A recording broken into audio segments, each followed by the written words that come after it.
All right, as we get ready to take everything online because of COVID, I wanted to show people how to use a checklist on D2L. So if you come up to your course admin page, you can come over here and hit the checklist item.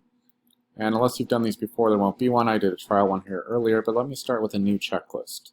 So you can name it whatever you want. Let's just call it week 8. It's not very creative. You can add a description, just something simple. And if you want to, you can click this open your window. I'm not going to bother. I'll hit save. And then it's going to bring the same information up again, but then we can also start adding items to our thing. So you can add a new item or a new category. I just do items. You can always add the category later. So I need a category to put things in, and currently I have none. So let me just call this reading and study. And you could add more to it, but I'm not going to. And the name of this item that I want them to do is I want them to actually read chapter 20, sections, say 4 through 7. All right, you could add a description here. I'm not going to do that. If you want them to do it by a specific date, let's say maybe you want it not in April, but maybe at the end of this week, you could put that on there. You can change the time if you want. You could also add this to a display in the calendar, which I think is nice, but I'm going to turn it off for now. Let me just make another item here. Again, I'm going to keep this as read and study. So, and now read chapter 20, sections, say 8 to 10. And again, I'm not going to add any of this stuff. And let me do one more new one. In this case, I want a new category. I want this to be programming. So I'll hit save there. And I'm going to say finish the fourth homework assignment, or the fourth programming assignment. And here I'm going to add some detail.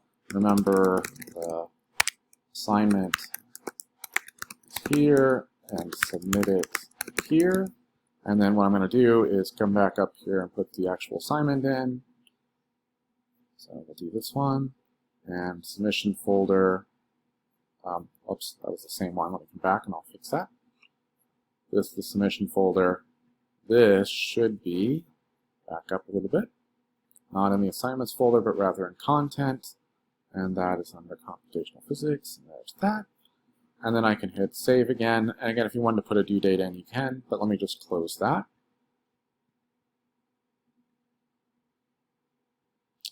All right, so if we're done, then you can save and close. And then I want to show you what that would look like in terms of putting it into an announcement. So if we make a new announcement, you could say week 8 announcements. If I could type, it would help. Here's this week's checklist.